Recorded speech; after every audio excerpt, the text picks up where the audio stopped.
Why, hello everyone. Welcome to Redneck Ways.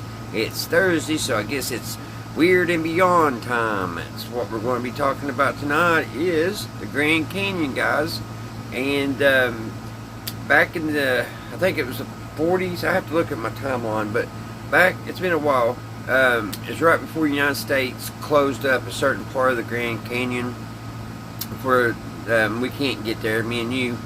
And there's no fly zone, but this guy named Carver, last name of Carver, I do believe, he was going to do one more expedition up there, and he was floating down there on his wooden boat, and he came up, and he thought he saw some stairs.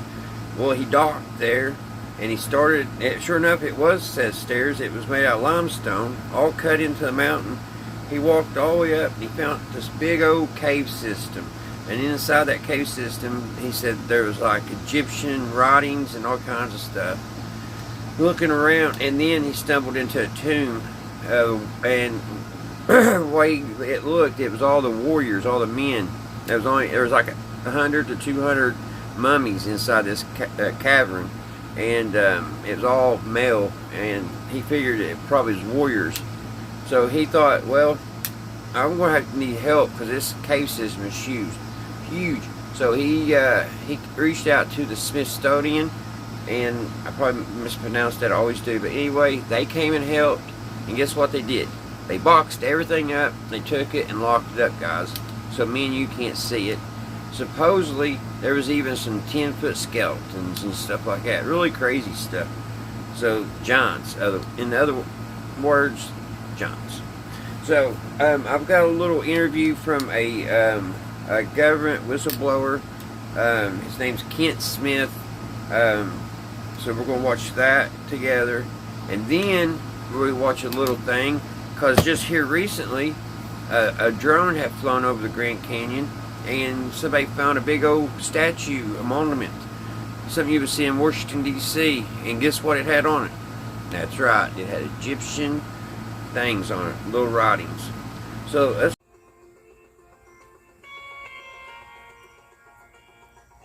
Is 90% of the Grand Canyon off limits. A drone captured what no one was ever supposed to see deep in the Grand Canyon. What if we told the U.S. doesn't want you to know what lies deep within the caves of this wonder? It wouldn't surprise me. Explorers set out on a journey to explore the mysteries within this gigantic wonder in Arizona. But the moment they came across the biggest discovery of their lives, they were shut down by everyone around them. Join us as we lift the veil and reveal the evidence that'll make you question everything you thought you knew about history. Grand Canyon's mystical underground land. On April 5th, 1909, the Arizona Gazette grabbed everyone's attention with a front-page story. It was about some strange caves and artifacts found in the Marble Canyon area of the Grand Canyon. According to the report, two archaeologists funded by the Smithsonian, Prof. S.A. Jordan and G.E. Kincaid, were the ones who made the discovery. The Grand Canyon is perhaps a big storybook of our planet's past. It is proof of what wonders like the Colorado River and Mother Nature can do for millions of years. I don't see it being hard for the Egyptians to get over. They made good boats. The river's flow has sculpted the canyon into what it is today. The views are just so spectacular that it has become a hotspot for tourists from around the world. It's not just visually pleasing, though. Scientists have pored over it for years on end and have found all sorts of fascinating fossils, different kinds of rocks, and ancient history. Back in 1908, President Roosevelt was very interested in protecting it from people who wanted to chop down trees or dig for gold. So plans were made to close down the area to conserve the natural wonder. At the same time, a brave explorer, I don't know how a president could do that. This is our land. Treasure hidden in the rocks, tucked Well, it inside gives the canyon. anybody the right to say, you can't go He there. would be able to find it before the government would shut the place down completely. So he teamed up with a professor from the Smithsonian, S.A. Jordan, and they went on this epic adventure down the Colorado River, deep into the Grand Canyon. About 42 miles from a spot called Smithsonian Crystal locked everything Canyon. up, lock and Both of key. these men found themselves high. It's hard telling what they have. 2,000 feet above the canyon floor. This is when they spotted something intriguing. A staircase leading up to a massive cave. It was like a mystery, just waiting to be solved. Kincaid and S.A. Jordan were excited like never before. Driven by the thrill of exploring the unknown cave, they went deep. Both of them were eager and hoping to find minerals and gold. But as they entered the tunnel-like passage, would they be able to things got keep it? even more We're not intriguing. allowed to have it. Kincaid described the entrance as roomy enough for a group of people to stroll through side by side. As they went further down, about 60 feet, they stumbled upon something mind-blowing. Rooms off to the sides looked like cozy living spaces, and these were complete with oval entrances and fancy ventilation systems. Bit by bit, it hit Kincaid and S.A. Jordan that they might have stumbled upon something really special. Could this be an ancient underground city, just like the ones found in Turkey and other spots around the globe? Their excitement grew when they found a huge cross hall stretching for ages, with a giant statue right in the middle. The gripping part about this is it was found about 30 meters from the entrance, in a room shaped like a cross, stretching out for many meters. They even stumbled upon an idol that might have been the main god in their religious system. The statue looked just like a Buddha figure, and it was holding lotus flowers in each hand. This parallel with spiritual figures in That's our own crazy, ancient finding a world Buddha was something statue right out of a wild in the adventure middle of the story. Grand Canyon. An interesting thing to note here is that Kincaid and S.A. Jordan had not set off on this journey on their own. But some rumors surrounding the quest suggest that they were appointed. What prompted this exploration of the cave? One version suggests that after their exploration, Kincaid and S.A. Jordan went back to the Smithsonian to share their amazing discovery. Their plan was to get more people involved in exploring this massive underground city after realizing its huge size and potential for finding ancient artifacts. But here's where things get really interesting. In January 2014, some information popped up about S.A. Jordan's expedition to the Grand Canyon being set up by the Smithsonian. It turns out they were sent there to check out some findings that John Wesley Powell had talked about. This twist sheds light on why Kincaid and S.A. Jordan aren't in the official Smithsonian records. Now, the more fascinating part about this story is also the man, John Wesley Powell. He was the first director of the Bureau of American Ethnology at the Smithsonian. Powell wasn't just any other man, though. He was a military figure in the U.S. Army and had been in charge of the United States Geological Survey. He even led the first American expedition down the Grand Canyon in 1870 to study the Colorado River scientifically. Not only that, but the man himself had talked about finding many caves there as he floated down the river. He and his crew stumbled upon signs of old civilizations, like a beaten path, some ruins, hieroglyphs, and bits of pottery. Since Powell's time, folks have been digging into the Grand Canyon's history. They've found over 400 Native American sites in Grand Canyon National Park, and some date back to an incredible 12,000 years. Perhaps Kincaid was also set on finding a cave of his own filled with novel ancient artifacts and cultures. Things get even more fascinating when you realize that Powell's explorations might have stumbled upon something really fascinating. Whether it was gold, minerals, or some mysterious discovery, one thing is for sure. It was important enough that it caught the attention of Kincaid and S.A. Jordan. What Kincaid ended up finding, though, may not be something completely new to us. After all, there have been many tribes and natives surrounding the Grand Canyon who have been narrating mystical stories around it for decades. Tribal stories hint at an underground civilization. Adding to the mystery of this story is that, according to our history, The Hopi tribe reptilians. has hinted at the possibility of their ancestors living in an underground city within the Grand Canyon. According to Hopi stories passed down through generations, this cave was home to a people who would capture anyone who entered. This Illuminati. means the place has essentially become a subterranean prison. An elder named Anip shared a tale of two young women who went into the cave and disappeared. Years later, they returned, describing a mesmerizing and beautiful underground world they had encountered. When you combine the official historical records of the place with what native legends add to the bigger picture, there's no doubt it adds another layer of intrigue to the Grand Canyon. Once Kincaid and S.A. Jordan set foot inside the cave, though, they realized all those tribal stories might have actually been true. Discovering an intricate system in a new world, G.E. Kincaid and S.A. Jordan, backed by a Smithsonian-sponsored expedition, set out on a return journey to the mysterious cave in the Grand Canyon. What they discovered in the depths of this cavern had the potential to reshape our understanding of human history. That's As why the they locked it explorers up made their way deeper into the cave, with they lock and stumbled key. upon a treasure trove of copper tools, including knives, spears, and other curious objects. But what really caught their attention were the carvings on the cave walls that looked just like Egyptian hieroglyphs. That too, right in the middle of the United States. They couldn't resist following an incredibly smooth granite stairway further into the caverns, and they didn't know the shock that was awaiting them. In one of the big chambers, they found odd holes in the walls, slanted at about 35 degrees. Inside them were what looked like giant human mummies. None of these mummies were shorter than 2.74 meters, My and they were lord. all wrapped up in dark linen. Kincaid mentioned he took some photos with a flashlight, but none of those snaps were ever found. Now this is where some controversy comes in. After Kincaid and S.A. Jordan had taken in the wonders of the cave they had found, their aim was to tell the local Smithsonian authorities as soon as possible. But what they were faced with in the end left them speechless. Further discoveries. You see, Kincaid was particularly excited about the artifacts and the mummies he had found. So much so that he took notes, took pictures, and even grabbed a few things before heading back. Once the adventure was over, he sent all those cool things over to the Smithsonian in Washington, D.C., where he knew a few people. Now, according to the Phoenix Gazette, by the time they wrote up their big story, a bunch of scientists had gone and checked out Kincaid's cave. They found even more tunnels leading off from the main one Kincaid had entered. And these tunnels had opened up into huge rooms, some as big as 30 or 40 feet across. Traveling nearly a mile into the rock, the researchers stumbled upon a massive room with several Man, passageways imagine how long branching it out took from them to it. carve him They caves talked out, about guys. finding storerooms filled with seeds and a dining room that stretched over 700 feet long.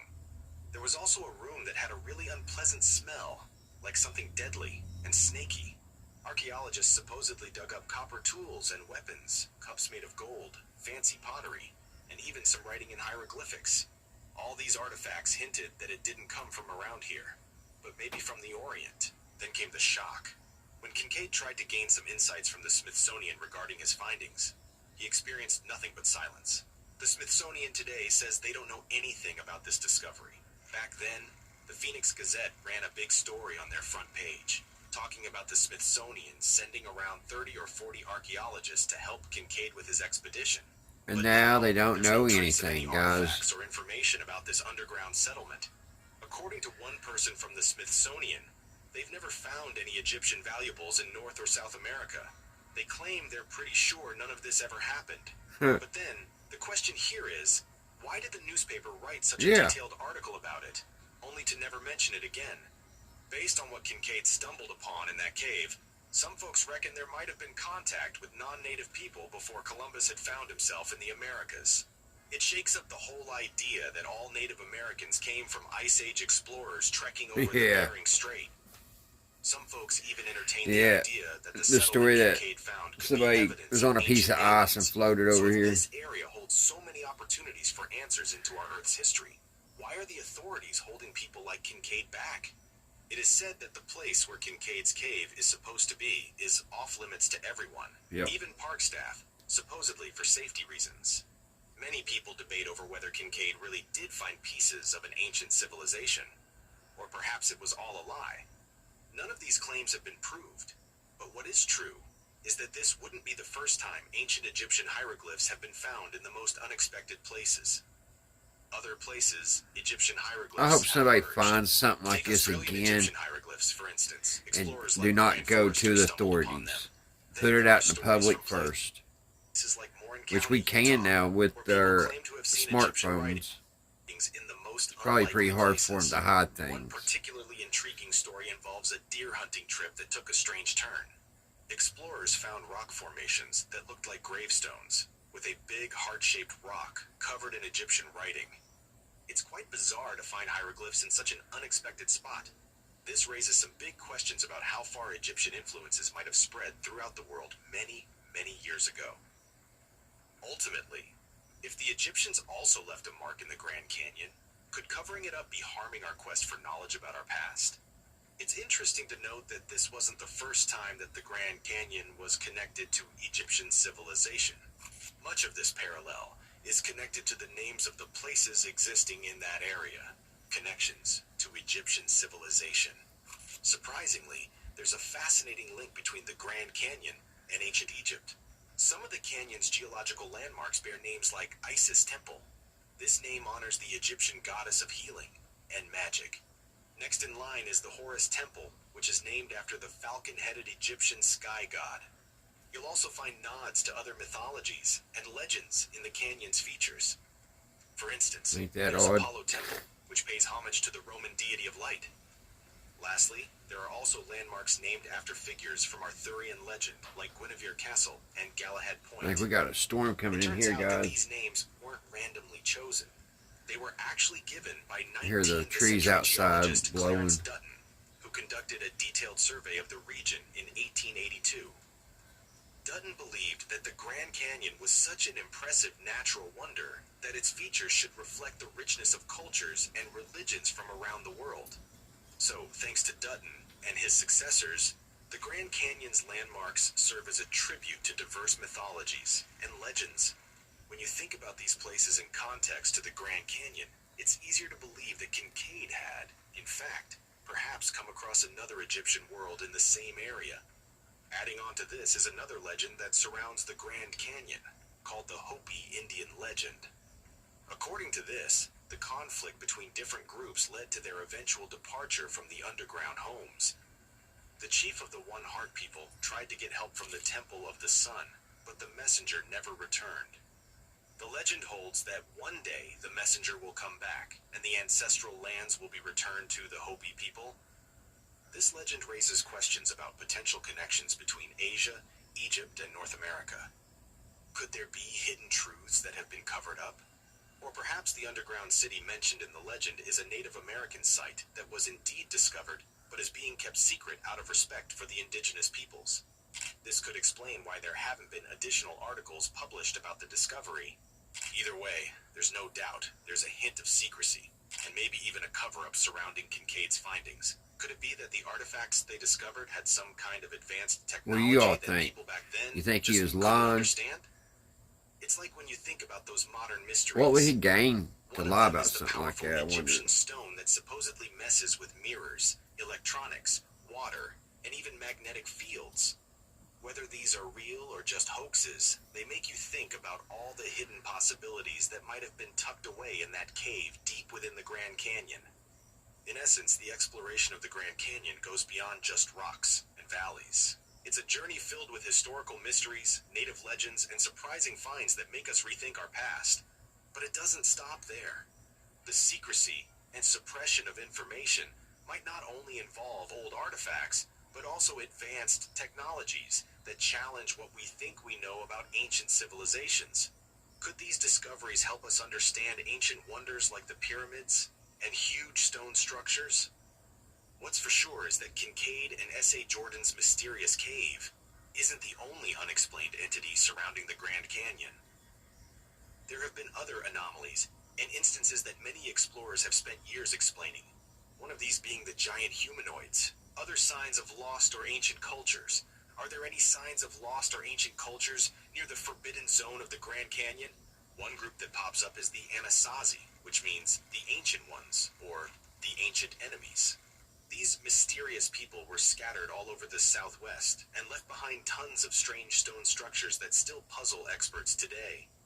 Places like Mesa Verde, Four Corners, Mummy Cave, Chaco Canyon, Stanton's Cave, and the canyons of the Ancients National Monument were all deserted by the time Europeans showed up. All that's left are these ruins with expertly crafted stonework often lined up with the movements of the sun and moon. Plus, you'll also find strange towers and secret underground spaces called kivas.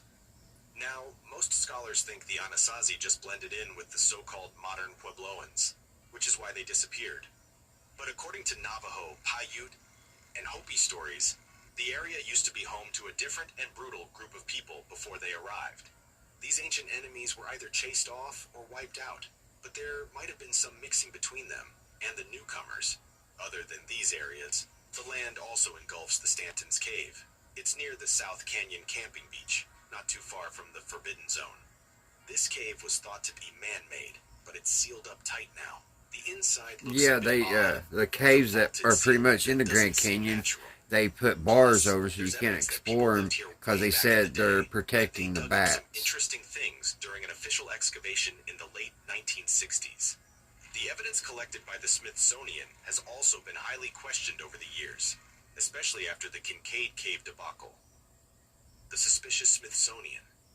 There's a curious lack of records regarding Kincaid and Professor Jordan within the Smithsonian's Department of Anthropology. There's also no paper trail of the artifacts supposedly gathered during their expedition. Plus, when directly asked about Kincaid's claims, a Smithsonian Institute representative said that they had never even been involved in such excavations. With this piece of information in mind, it's easy to believe that Kincaid and Jordan had made everything up about their journey into the cave. But conspiracy theorists have a different take on the matter. They suggest that the Smithsonian Institute deliberately destroyed artifacts I don't think to the maintain a Smithsonian would particular lie to us. Do you guys? Some point to man-made mounds with plaster walls scattered across the American Midwest, and a collection of fire-hewn coffins discovered in Alabama in 1892. These coffins were supposedly handed over to the Smithsonian Institute, Yeah, they but disappeared. mysteriously disappeared in the years that followed. This incident further fueled suspicions about the Institute's involvement in suppressing certain archaeological findings. Apart from this, many people agreed that there was something suspicious about the whole Kincaid and Jordan tale too. Now, there's no solid proof that Professor Jordan was even a real person. Kincaid is also seen as an enigma. The only other time we hear about him is in this article from the Arizona Gazette, where they just mention he's a photographer who went to Yuma, Arizona as a tourist. Not just that. There's also no mention of all the wild artifacts he supposedly found in the Grand Canyon. The article also talks about Kincaid's hunt for the mineral, a fancy way of saying he was after gold. Yep. But gold mining in the Grand Canyon was allowed at the time thanks to Theodore Roosevelt making it illegal back in 1908 when he declared it a national forest. So, if Kincaid was really after gold, he might have been using a fake name to keep under the radar. All this mystery begs one very big question. What's the real truth about Kincaid's expedition? Of course, you'll find all kinds of conspiracy theorists out there trying to make sense of the whole story. Some of them say these caves were perhaps a gateway to the fourth dimension, where reptilian beings came into our world. Yeah. These beings apparently have been pulling the strings behind the scenes for ages. Others think the local authorities are keeping the area under wraps, just so that news about a potential alien takeover doesn't get out in the public. In the end, could these caverns be evidence of a forgotten Egyptian civilization, hidden away by the Smithsonian? Or are they some kind of portal for reptilian rulers from another dimension? Or is there another layer to this story that none of us has been able to grasp since the very beginning? One thing is for certain, unless somebody goes back into the caves again to find out more about what is hidden within them, we might actually never get to know. Thanks for watching, and we'll see you in the next one. Yeah, every time you go, airplanes show up. Alrighty, guys. Oh, that'll do her for this week. So I hope everybody's having a great week. And until the next one, I'll see you right here at Redneck Ways. Bye, guys. Here in America, allegedly, a drone done flew over the Grand Canyon and captured this. Now, don't this look like something up out of Egypt, y'all? About the hieroglyphs? Come on now, America, what the hell? Now, tell me this don't look like one of the temples up in Washington, D.C. or up in the hieroglyphs. And you wonder why the Grand Canyon got a no-fly zone. Ooh-wee. And they say if you go this way right here, you can end up in Africa. Allegedly. Could this be Wakanda hidden in plain sight? If anybody can read these hieroglyph words up here, please leave a comment below and let us know what they saying on these hieroglyphs right here. What does them letters mean? What do they mean? Every day this shit get more interested and interested. We gotta see what's behind these walls, what's behind these mountains, what's way back there, you feel me? Yeah, we need to get back there, way back in the back. There's something going on in them canyons, y'all. There's something going on in them goddamn canyons. It is most definitely something going on in these canyons. Ooh-wee. And we gonna get down to it, America. Y'all like this video, y'all share this video, leave a comment below with y'all.